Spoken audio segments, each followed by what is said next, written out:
আসসালামু আলাইকুম সবাই, কেমন আছেন সবাই? আশা করছি সবাই ভালো আছেন। আমি আলহামদুলিল্লাহ আল্লাহর রহমতে ভালো আছি। আমি সুরাইয়া বলছি, সুরাইয়াস ডেইলি কুকিং থেকে সবাইকে স্বাগতম। আমি আরেকটি নতুন ব্লগ নিয়ে আপনাদের মাঝে চলে এসেছি। আশা করছি আপনাদের কাছে ভালো লাগবে। আর যদি আমার ভিডিওটি আপনাদের কাছে ভালো লেগে থাকে তাহলে অবশ্যই একটি লাইক দিয়ে দিবেন, চাইলে সাবস্ক্রাইব করে আমার পাশে থাকবেন। তো ব্লগটি শুরু করছি রাত্রে থেকে। অনেক দিন হয়েছে আসলে গ্রিল করা হয় না, তো গ্রিলের জন্য আমি চিকেন আর বিফটাকে ম্যারিনেট করে রাখছি। আর এই চিকেন বিফ আগের দিন ম্যারিনেট করে রাখলে খেতে বেশ ভালো লাগে, তো যার কারণে আমি আগের দিন রাতেই ম্যারিনেট করে রেখেছি। পরের দিন দুপুরবেলা আমরা গ্রিল করব। তো যেহেতু আমার যাও এসেছে, দেবর এসেছে, তো ওদেরকে নিয়েই গ্রিলটা করব। আজকে কি রাফিয়া? তো এটা হচ্ছে পরের দিন সকালবেলা। তো ঘুম থেকে উঠে গ্রিলে যা যা নেওয়ার দরকার সব কিছু প্যাকিং করে তারপরে রেডি হয়েছি। তো সেই দিনই ওদের ম্যারেজ অ্যানিভার্সারি ছিল। তো হঠাৎ করেই আমার দেবর সকাল সকাল ঘুম থেকে উঠে আমার ছেলে মেয়েদেরকে নিয়ে ফুল নিয়ে আসতে গিয়েছে। তো ফুল এনে তারপরে আমার জায়কে সারপ্রাইজ দিয়েছে, ম্যারেজ অ্যানিভার্সারির শুভেচ্ছা জানিয়েছে।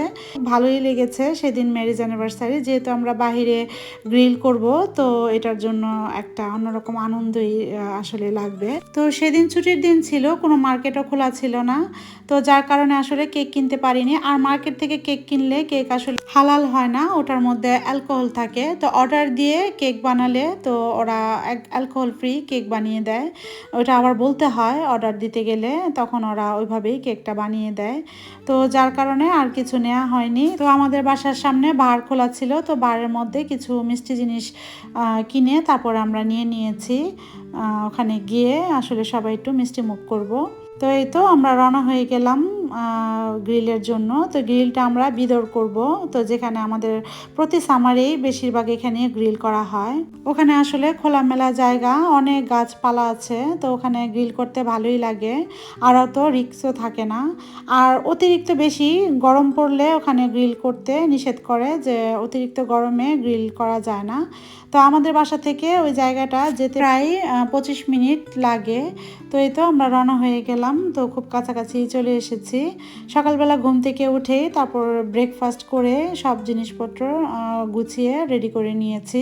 ওগুলা গুছাতে গুছাতে আসলে আমাদের 12টা বেজে গিয়েছে, বের হতে হতে প্রায় 12:30 পৌনে 1টা বেজে গিয়েছে। তো তারপরও চলবে আলহামদুলিল্লাহ। আর যেহেতু আগের দিনও আমরা বাইরে বের হয়েছি, তো বাসায় আসতে আসতে অনেক রাত্র হয়ে গিয়েছে, তো বেশি রাত্র আসলে ঘুমাতে যাওয়া হয়েছে, তো যার কারণে ঘুম থেকে উঠতেও সকালবেলা লেট হয়ে গিয়েছে। তো এই তো আমরা চলে এসেছি।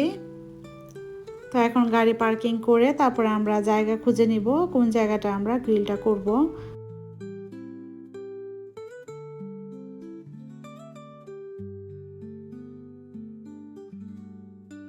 এই তো গাড়ি থেকে এখন সব মালপত্র বের করে নিব, সবাই মিলেই নিয়ে যাব।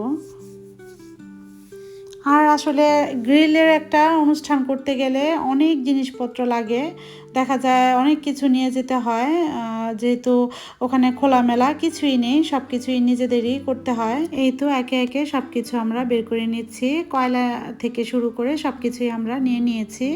আর এখানে বেঞ্চও আছে, তো এই বেঞ্চগুলো আসলে বসা যাবে না, কারণ এই বেঞ্চগুলো যেখানে ওরা একটা নতুন ভার খুলেছে, তো এই ভারের তরফ থেকে এই বেঞ্চগুলো ওরা লাগিয়েছে। তো এখানে নিষেধ ছিল, লেখা ছিল যে বেঞ্চগুলো নেওয়া যাবে না, যেহেতু বারটা বন্ধ। তো বারটা খোলা থাকলে আসলে বেঞ্চটা নেওয়া যেত। তো প্রতি বেঞ্চে হয়তো বা 5 ইউরো করে ওরা নেয়, পেমেন্ট করতে হয়। তো যেহেতু বার বন্ধ, বেঞ্চও নেওয়া যাবে না, ওখানে নিষেধ আছে। তো আমরা ছোট একটা টেবিল কিনেছিলাম, গত বছর কিনেছি, এই টেবিলটা নিয়ে গিয়েছে। আসলে টেবিলটা কিনাতে ভালোই হয়েছে, তো যেখানে সেখানেই আসলে নিয়ে যাওয়া যায়, যখন তখন পিকনিক করার আয়োজন হলেও কোনো প্রবলেম হয় না। তো খোলামেলা জায়গাতে সুন্দর করে বিছিয়ে বসা যায়। আর এই যে চেয়ারগুলো আমি কিনে রেখেছিলাম, যেন কোনো পিকনিক করলে নিয়ে গেলে বসা যাবে। এই তো এখন আমার ছেলে, আমার দেবর আর আমার হাজব্যান্ড মিলে আগুন ধরিয়ে দিয়েছে গ্রিলের জন্য। আর আমরা দুই যা মিলে কাঠিতে গেঁথে নিব এই বিফগুলো। আমি বাসা থেকেই সব কিছু কেটে ধুয়ে নিয়ে এসেছি, তো এখন শুধু আমরা দুজন মিলে এগুলো রেডি করে দিচ্ছি পোড়ার জন্য। আসলে পিকনিকে আসলে এভাবে কাজ করতে আমার কাছে খুবই ভালো লাগে, যে হাতাহাতি সবাই মিলে একসাথে করলে একটা আনন্দও লাগে, ভালো লাগে আসলে খোলামেলা জায়গায়। আর সেদিন অত বেশি গরমও ছিল না, মোটামুটি ঠান্ডা ঠান্ডাই ছিল, ভালোই লেগেছে। I wish I could chicken come.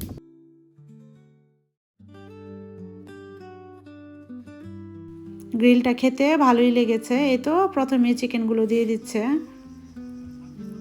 আর আগের দিন রাত্রে ম্যারিনেট করে রাখাতে ভেতরে পুরা মশলাটা খুব সুন্দর করে ঢুকেছে, খেতেও ভালো লেগেছে। অনেক দিন পর গ্রিল খেলাম, গত বছর খেয়েছি আর এই বছরে যে প্রথম গ্রিল খাচ্ছি।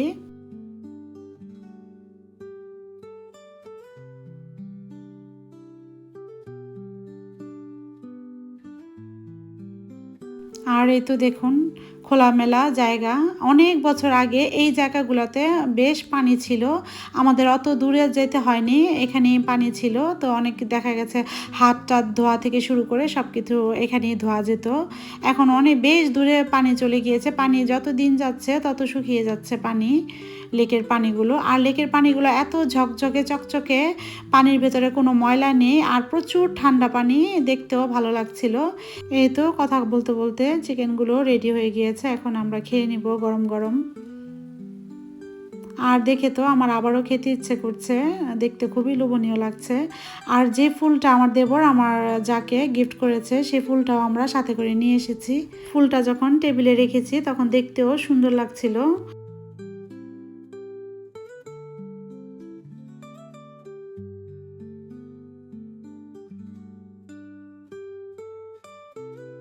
এই তো চিকেনের সাথে সাথে বিফগুলো দিয়ে দেওয়া হয়েছে।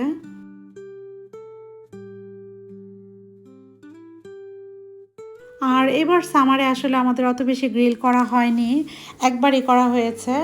তো চিন্তা করছি আবারও করব, তো দেখে যেহেতু লোভ লাগছে, তো দেখি ইনশাল্লাহ আবার আরেকদিন গ্রিল করব শীত আসার আগে আগে। যেহেতু সেপ্টেম্বর মাস, এই তো শীত পড়ে যাচ্ছে, ঠান্ডা পড়ে যাচ্ছে, এখনই সন্ধ্যা হলে একটু একটু ঠান্ডা লাগে। আর এই তো দেখুন কতটা রৌদ্র উঠেছে, আর ওয়েদারটা খুবই ভালো ছিল।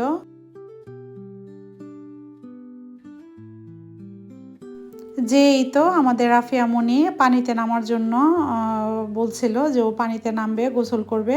তো আমরা বললাম যে আগে খেয়ে নাও, তারপরে তুমি সারাদিন পানিতে থেকো, সমস্যা নেই। একবার পানিতে, ছোট মানুষ একবার পানিতে নামলে খাওয়া দাওয়া আর করতে চাবে না, পানিতেই বসে থাকতে চাবে। তো যার কারণে বললাম খাওয়া দাওয়া করে নাও, তারপরে পানিতে নেমো। তো যেহেতু আমার মেয়ে ছেলে সবাই ওরা জামা কাপড় নিয়ে গিয়েছে, আসলে এত চকচকা পানি দেখলে লোভ সামলানো যায় না, তো আমিও একটু পানিতে নেমেছিলাম। যদিও গোসল করা হয়নি, শুধু হাঁটু পর্যন্ত একটু ভিজিয়েছি।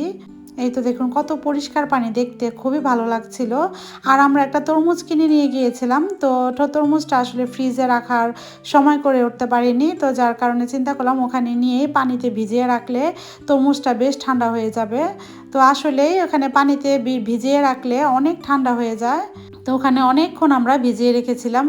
এই তো আমাদের খাওয়া দাওয়া শেষ করে তারপরে বিকেল সময়টাতে কিছু ফ্রুটস নিয়ে এসেছিলাম, তরমুজ, মেলনি, মিষ্টি, আর এই তো কিছু মিষ্টি জিনিস আমার মেয়ে কিনে নিয়ে এসেছিল। তো ওদেরকে সারপ্রাইজ দেওয়ার জন্য, যেহেতু কেক কিনতে পারিনি আর নিজেও বানানোর টাইম পাইনি, তো বিকেলের স্ন্যাক্স হিসাবে আসলে এই মিষ্টি জিনিসটা খাওয়া যাবে। তো আমি চিন্তা করলাম একটু টেবিলটাকে সুন্দর করে রেখে একটু ছবি তুলি, এতে করে একটু স্মৃতি থাকবে যে না। আর ওদের ম্যারেজ অ্যানিভার্সারি হচ্ছে, এটা হচ্ছে 20তম ম্যারেজ অ্যানিভার্সারি। তো আমি চেষ্টা করছিলাম টেবিলটাকে সুন্দর করে একটু গুছিয়ে ছবি তোলার জন্য, এতে করে একটু স্মৃতি হয়ে থাকবে। আর এই তো মিষ্টি জিনিস কেনার পাশাপাশি আমার মেয়ে ওদের 20 বছরের জন্য মোম কিনেছে। মোমটা ওখানে সেট করার জন্য চেষ্টা করছিলাম।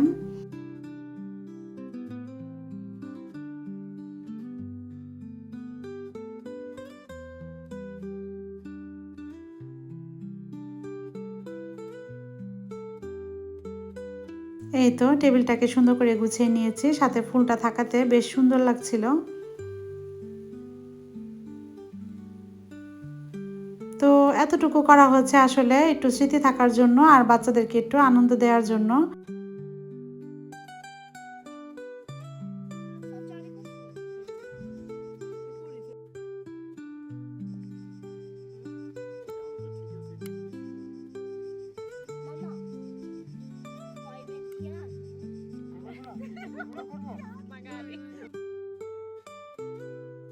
eso que se abrió así. Sono poi diventato indiano.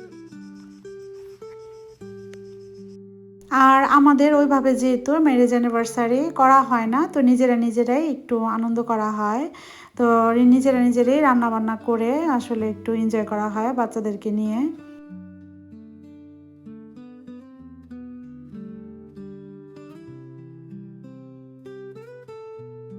তো এই তো এই মোমগুলোও জ্বালিয়ে দিয়েছে। আসলে এগুলো মোম কিনা আমার আসলে জানা নেই, মনে নেই। তো এগুলো জ্বালিয়ে দেওয়াতে দেখতে খুবই সুন্দর লাগছিল। আর দেখুন এগুলা সেট করেছি তরমুজের ভিতরে গেঁথে, যেহেতু গেঁথে রাখার মতো কোনো ব্যবস্থা ছিল না। তো ওই মুহূর্তটা আসলে খুবই আনন্দ লাগছিল, ভালো লাগছিল। আসলে স্মৃতি হয়ে থাকবে আমার এই ব্লগে ওদের 20তম অ্যানিভার্সারি।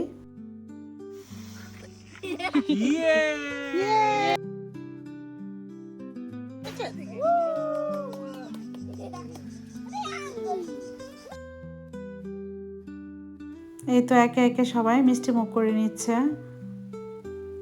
তো যেহেতু অনেক বেলা হয়ে গিয়েছে, আমাদেরও প্রায় বাসায় চলে যাওয়ার সময় হয়ে গিয়েছে। তো চিন্তা করলাম তাড়াতাড়ি করে সবাই খাওয়া দাওয়া শেষ করে তারপরে সব কিছু গুছিয়ে নিতে হবে। এখানে যা যা আমরা ইউজ করেছি সব কিছু আবার প্যাকেট করে নিয়ে নিতে হবে।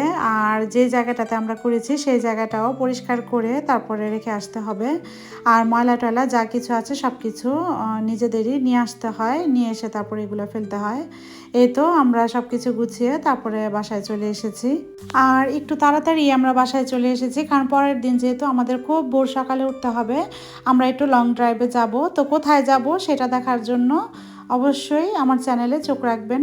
ইনশাআল্লাহ আপনাদের সাথে শেয়ার করব। আর যতদিনই আমার যা ছিল, যা যা করেছি সব কিছুই আপনাদের সাথে শেয়ার করছি। তো যদিও আমার ব্লগগুলো ছাড়তে একটু লেট হয়ে যায়, আসলে সময়ের কারণে ব্লগ এডিট করার টাইম পাই না, তো যার কারণে একটু লেট হয়ে যাচ্ছে। তো সবাই ক্ষমা দৃষ্টিতে দেখবেন। তো সবার কাছে আজকের আমার ব্লগটি কেমন লেগেছে অবশ্যই কমেন্ট করে জানাবেন। ছোট্ট একটি ব্লগ আপনাদের মাঝে আজকে শেয়ার করলাম। নেক্সট ব্লগ দেখার আমন্ত্রণ জানিয়ে আজকে আমি বিদায় নিচ্ছি। সে পর্যন্ত সবাই ভালো থাকবেন, সুস্থ থাকবেন, হাসি খুশি থাকবেন। Thanks for watching. আল্লাহ হাফিজ। আসসালামু আলাইকুম।